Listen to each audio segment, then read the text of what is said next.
ఏంటన్నయ్యా, మేమన్నం తింటే అది అరగడానికి నువ్వు తిరుగుతున్నావా? మీరు తిన్నదరగడానికి కాదమ్మా నేను తిరుగుతుంది. నువ్వు చెప్పిన దొంగ చిట్టి మ్యాటర్ నాకు డైజెస్ట్ అవ్వకేలా తిరుగుతున్నాను. అమ్మో అమ్మో అమ్మో అమ్మో, ఎంత మోసం ఎంత మోసం, ఎంత నటన. ఇంటిల్లిపాదిని ఎంత నమ్మించి ఎంత మోసం చేసి ఎన్ని నాటకాలు ఆడింది. నీకు విక్కీ గాడికి గొడవ పెట్టి నీ స్థానానికి ఎసురు పెట్టాలని చూసిందంటే అది సామాన్యురాలు కాదమ్మా. ఇద్దరు పోలీస్ ఆఫీసర్లున్న ఇంట్లోకలా చిట్టిలా నాటకం ఆడడానికి వచ్చిందంటే అది మహానటి కాదు, గుండెలు తీసిన బంటు.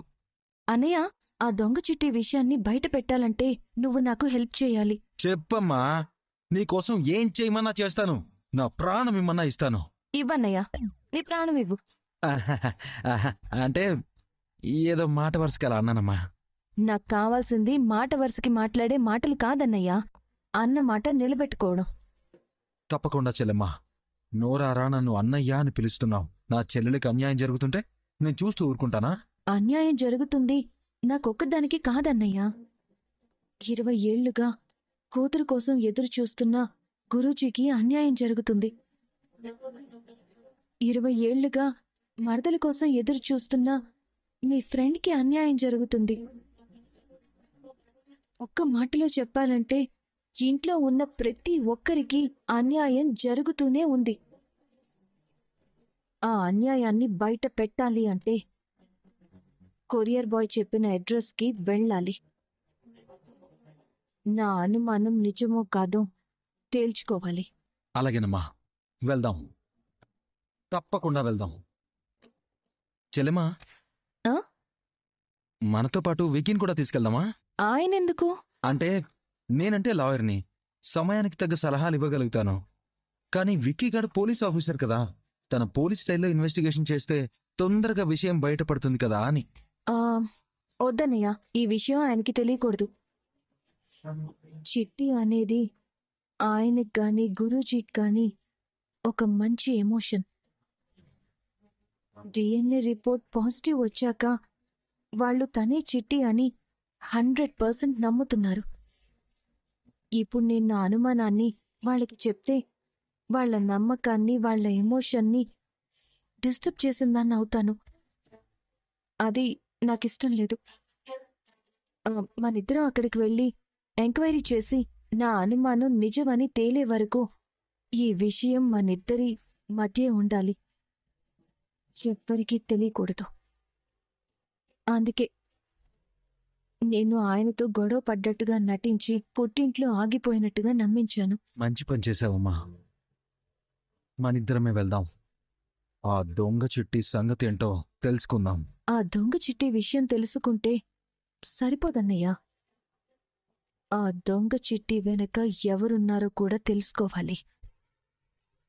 ఇద్దరు పోలీస్ ఆఫీసర్స్ ఉన్న ఇంట్లోకి ఏమాత్రం భయపడకుండా చిట్టీలా నాటకం ఆడడానికి వచ్చింది అంటే దాని వెనక ఎవరిదో పెద్ద హస్తమే ఉండుంటుంది. ఆ దొంగ చిట్టి అనేది కేవలం చిట్టరికి అన్నయ్య. దాని వెనుకున్న పందికొక్కుని మనం కనిపెట్టాలి. కరెక్ట్గా చెప్పావమ్మా, వెంటనే మన ఆపరేషన్ మొదలు పెడదాం. డన్. డన్. ఏవండి శ్రీవారు, నేను పుట్టింట్లోనే ఉండిపోతానేమోనని బెంగపడ్డారా ఏంటి? ఒక్క పూటకే ఇంత బెంగపడిపోతే నేను పర్మనెంట్గా మా పుట్టింట్లోనే ఉండిపోతే ఏమైపోతారో? గాలి తీసిన బెలూన్లా చప్పబడిపోతారేమో. అయినా భార్యాభర్తల మధ్య అలకలు ఎంతసేపు ఉంటాయండి? కళ్ళు తెరిచి చూసేసరికి కనుమరుగైపోతాయి. నన్ను వదిలించుకుందామని బయటికి తీసుకెళ్ళినా వదిలించుకోగలిగారా? మళ్ళీ నన్ను తగిలించుకోవడం కోసం వెనక్కొచ్చారు కదా. నేను కూడా మీతో రాను అని మా పుట్టింటి దగ్గర ఆగిపోయాను. కానీ అక్కడ ఉండగలిగానా? మీకంటే ముందే మన ఇంటికి వచ్చేసాను కదా. నేను వచ్చేసాక కూడా ఇంకా అలా క్వశ్చన్ మార్క్ ఫేస్ వేసుకుని చూస్తారేంటి? 1 కేజీ నవ్వు అప్పు తెచ్చుకుని మొహానికి పోసుకోండి.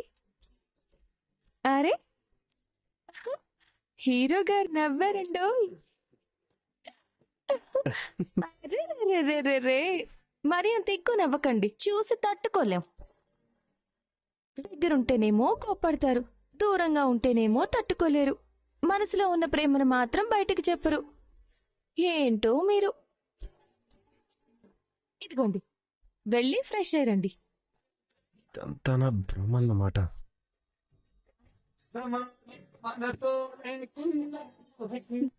బయట నుంచి రాగానే రాధా కాఫీ, రాధా కాఫీ అంటూ ఆర్డర్ వేసేవాళ్ళు కదా. ఇవాళేంటి ఇలా సైలెంట్ గా కూర్చున్నారు? మీరు సైలెంట్ గా ఉన్నా నేను సైలెంట్ గా ఉండలేను కదా. తమరికి కావాల్సినవన్నీ సమకూర్చడం మీ భార్యగా నా బాధ్యత కదా. అందుకే మీరు అడగకుండానే కాఫీ తీసుకొచ్చాను. ఏంటి అలా చూస్తున్నారు? ఓహో, అడగందే అమ్మైనా పెట్టదు అంటారు. మరి అడగకుండానే భార్య కాఫీ తెచ్చిందేంటా అని చూస్తున్నారా? అందరు భార్యలు ఇలా తీసుకురారండి. మీలాంటి స్పెషల్ భర్తలకి నాలాంటి స్పెషల్ భార్యలే తీసుకొస్తారు. ఇంకా అలాగే చూస్తారేంటి మహానుభావా? ఇది కళ నిజమా అని మీ అనుమానమా ఏంటి? భార్యాభర్తల విషయాల్లో ఒక్కోసారి కళ కూడా నిజంలాగే అనిపిస్తుంది, నిజం కూడా కలలానే అనిపిస్తుంది. ముందు ఈ కాఫీ తాగు. ఏది కలో ఏది నిజమో క్లారిటీ వస్తుంది. తీసుకో. ఓహ్, ఛే. ఇదేంటి, రాధ పదే పదే నన్ను ఇలా డిస్టర్బ్ చేస్తుంది. రాధ విషయంలో నేను ఎందుకు ఇలా భ్రమపడుతున్నాను? రాధ మీద నాకు ప్రేమ, దోమ లాంటి ఫీలింగ్స్ ఏం లేవు కదా. మరి ఎందుకు ఇలా ఫీల్ అవుతున్నాను? అది సంగతే. రాధ అలా మాట్లాడేసరికి పదే పదే నాకు ఇలా భ్రమలు వస్తున్నాయి. ఏ, రాధ లేకపోతే నేను బతకలేనా? హ్యాపీగా బతుకుతాను. రాధ లేకపోతేనే హ్యాపీగా బతుకుతాను. చాలా చాలా చాలా అంటే చాలా హ్యాపీగా బతుకుతాను. మళ్ళీ భ్రమ వచ్చినట్టుంది. లుక్ మై డియర్ భ్రమ, మళ్ళీ ఇంకోసారి భ్రమపడడానికి నేను సిద్ధంగా లేను. వెళ్ళిపో, వెనక్కెళ్ళి. నువ్వా? కాదు బావా, రాధ. కాదు, నువ్వు రాధ కాదు, చిట్టినే. కదా, మరి నువ్వా అని అంత ఆశ్చర్యంగా అడుగుతావేంటి? అంటే సిచ్యువేషన్ డిమాండ్ చేస్తేను అలా అడిగాను అన్నమాట. సరే, నీకోసం స్పెషల్గా కాఫీ చేసి తీసుకొచ్చాను, తీసుకో. నీకెందుకు చిట్టి శ్రమ? రాధ ఉంది కదా. లేదు కదా? అవును కదా. అవును బావా, నువ్వు రాధా కలిసి వెళ్లారు. మరి నువ్వొక్కడివే ఎందుకు తిరిగొచ్చావు? రాధేమైంది? ఆ, చెప్పు బావా, రాధ ఎక్కడుంది? ఎప్పుడొస్తుంది? రాధ రాదు, ఎప్పటికీ రాదు. అవునా బావా? అంటే మనిద్దరి మధ్య అడ్డుగోడలో ఉన్న రాధని పంపించేశావన్నమాట. థ్యాంక్ యూ బావా, థ్యాంక్ యూ వెరీ మచ్. ఇదిగో వేడివేడిగా కాఫీ తెచ్చాను, తాగు. తీసుకో బావా. అక్కడ పెట్టి వెళ్ళు. త్వరగా తాగు బావా, చల్లారిపోతుంది. మాట విని రాధని వదిలేసొచ్చినా రాధ గురించి ఆలోచిస్తున్నట్టున్నాడు. రాధని మిస్ అవుతున్నట్టున్నాడు. అయితే అయ్యాళ్లే, నేను చిట్టిగా పర్మనెంట్గా ఇంట్లో సెటిల్ అయిపోయి తన చేత నా మెళ్ళో తాళి కట్టించుకున్నానంటే వెంటనే తన మనసులో నుంచి రాధని తీసి బయటపడేస్తాను. ఇది చాలా అన్యాయం చెల్లమ్మా. ఏంటన్నయ్యా? వాడెవడో కొరియర్ బాయ్ చెప్పిన మాటలు విని నమ్మి ఇంత దూరం తీసుకొచ్చావు. సరే, ఆకలేస్తుందని చెప్తున్నా కూడా కారు ఆపకుండా తీసుకెళ్తావేంటమ్మా? హోటల్ దగ్గర ఒక గంట సేపు ఆగి కడుపు నిండా తింటే ఏమవుతుందంట? ఏమవుతుందా? నువ్వు కడుపు నిండా తిన్నావంటే కంటి నిండా నిద్రపోవాలి అని కార్ రోడ్డు పక్కన ఆపేసి కాళ్ళు చాపుకుని పడుకుంటావు. ముందు వచ్చిన పని అయిపోవాలి కదా. ఈ లోపల నేనైపోతే ఫుడ్కి లేట్ అయితే నేను కళ్ళు తిరిగి పడిపోతానమ్మా. అవునా? కొంపతీసి షుగర్ ఏమైనా ఉందా? ఏ చిచి, అలాంటిదేం లేదు. ఆకలికి నేను తట్టుకోలేను అంతే. అవునా? అయితే కారాపు. ఇక్కడ హోటల్స్ ఏం లేవు కదమ్మా, ఎందుకు ఆపమన్నావు? నేను ఆపమంది హోటల్ వచ్చినందుకు కాదు, డ్రామా కంపెనీ వచ్చినందుకు. దిగు. కరెక్టే అమ్మా, ఇది అడ్రస్. స్వాగతం మహారాజా, సుస్వాగతం. నేను వీళ్ళ కంటికి మహారాజులా కనబడుతున్నట్టున్నాను. ఘన స్వాగతం చెప్తున్నాను.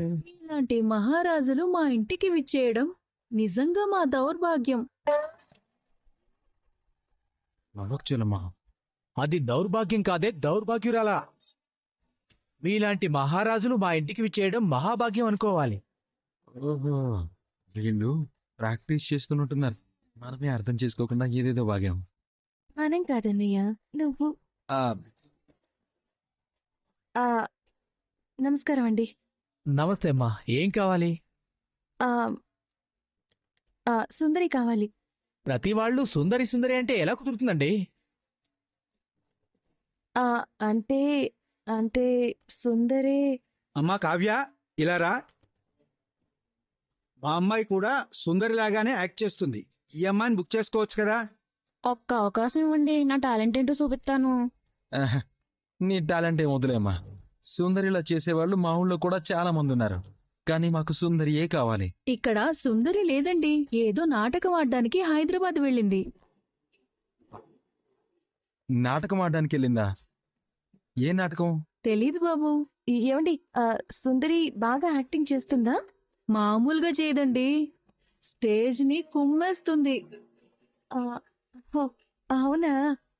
ఏ వయసు నుంచి తను నాటకాలు వేయడం మొదలుపెట్టింది? వాళ్ళమ్మ కడుపులో ఉన్నప్పటి నుంచి అది నాటకాలు వేస్తోంది. ఏంటేంటండి, వాళ్ళ అమ్మ కడుపులో ఉన్నప్పటి నుంచి నాటకాలు వేస్తుందా? అలా ఎలా వేస్తుంది? సుందరి వాళ్ళమ్మ నిండు గర్భిణిగా ఉన్నప్పుడు ఓ నాటకంలో గర్భవతి పాత్ర పోషించాల్సొచ్చింది. స్టేజ్ ఎక్కి నాటకం ఆడుతూ ఉండగా మధ్యలో నొప్పులు మొదలయ్యాయి. వెంటనే స్టేజ్ వెనక్కి తీసుకెళ్లి నేనే పురుడు పోశాను.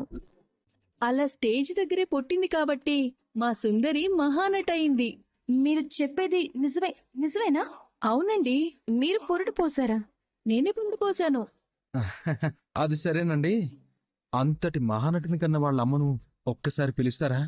ఆవిడ ఇక్కడ లేదు బాబు, వాళ్ళ ఇంటి దగ్గరుంది. ఎక్కడండి వాళ్ళ ఇల్లు?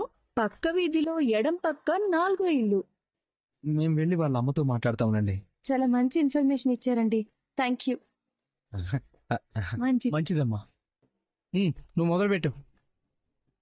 పదమ్మా. ఎన్నాళ్ళో వేచిన హృదయం. అర్థమైంది కదన్నయ్య? నా అనుమానమే కరెక్ట్.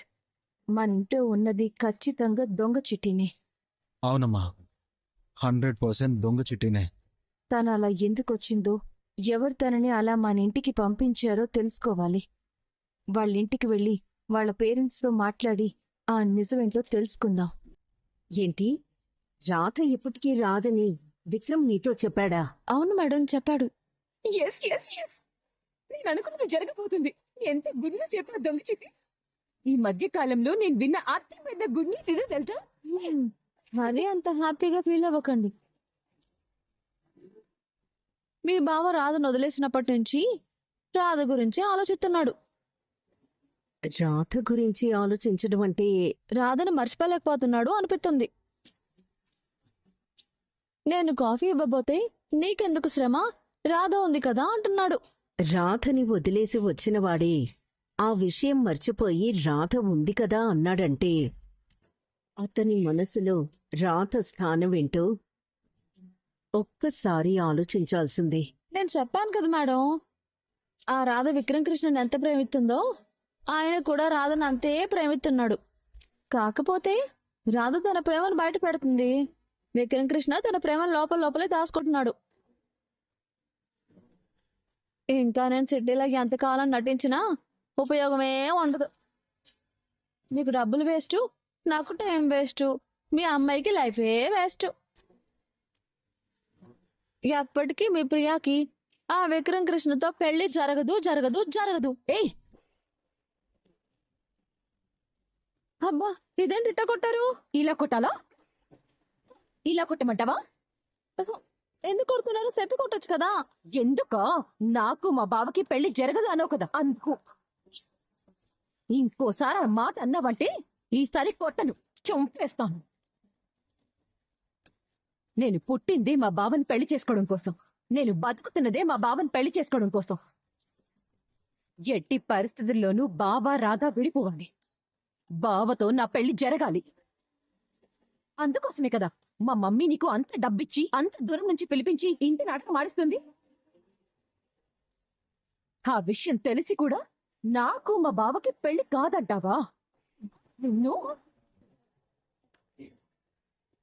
ఇదేంటి మేడం ఈ రోజులో వాయించేస్తుంది? ఫీల్ అవ్వకు సుందరి. వాళ్ళ బావకి తనకి పెళ్లి కాదనేసరికి పాపం తట్టుకోలేక కొట్టింది. తను తట్టుకోలేకపోతే నేను తట్టుకోవాలా మేడం? ఏయ్ నిన్ను! Priya Priya stop it. ఏంటి ఈ ఆవేశం? అలా కొట్టడం తప్పు కదా. సారీ చెప్పు. నేను సారీ చెప్పాను కాదు, అలా మాట్లాడినందుకు అదే నాకు సారీ చెప్పాలి. కొట్టించుకున్న వాళ్ళు ఎక్కడైనా సారీ చెప్తారండి? నేను చెప్పను. నేను చెప్పను. ఏంటి మేడం ఇది? ఇట్ట అయితే సిటీలో యాక్ట్ చేయడం నా వల్ల కాదు. నేను వెళ్ళిపోతాను. ఇలాంటి చంపదెబ్బ సీన్లు ఉన్నాయని ముందుగా నాకు చెప్పకుండా ఇలా కొట్టిస్తే ఎలా? ముందుగా చెప్పుంటే చంపదెబ్బకు 1,00,000 డిమాండ్ చేసేదాన్ని కదా. ఇప్పుడు 3 చంపదెబ్బలు కొట్టింది, 3 లక్షలు వచ్చేవి నాకు. ఆ 3 లక్షలు నేను నీకిస్తాను. నువ్వేం టెన్షన్ పడకు. Don't worry. నిజంగా ఇస్తారా మేడం? అయితే రోజుకో 2 చంపదెబ్బలు తింటాలేండి మేడం. నువ్వు చెంపదెబ్బలు తినడం కాదు, ఇప్పుడు చేయాల్సింది విక్రమ్ మనసులోంచి ఆ రాధని తీసేయాలి. రాధ లేకుండా విక్రమ్ ఇప్పుడు ఒంటరిగా ఉన్నాడు. ఇదే కరెక్ట్ టైం. దీన్ని నువ్వు అడ్వాంటేజ్ చేసుకోవాలి. ఏదో రకంగా విక్రమ్కి దగ్గరై రాధని విక్రమ్ మనసులోంచి దూరం చేయాలి. అలా చేస్తే నువ్వు ఊహించని బహుమతి ఇస్తాను. ఓకే? మ్. విక్రమ్ మనసులో నుంచి రాధను దూరం చేస్తే నేను విక్రమ్ని పెళ్లి చేసుకుని చక్కగా ఒరిజినల్ సిటీ లాగా ఇంట్లో సెటిల్ అయిపోతాను. అప్పుడు నువ్వు నాకు బహుమతులు ఇవ్వడం కాదు, నేనే నీకు బహుమతులు ఇస్తాను. ఇంత ఆస్తి నాకు దక్కేలా చేసినందుకు. అన్నయ్య, ఆ? మీ ఫ్రెండే ఫోన్ చేస్తున్నాడు. ఆ? కట్ చేసిందా లేక కట్ అయి ఉంటుందా?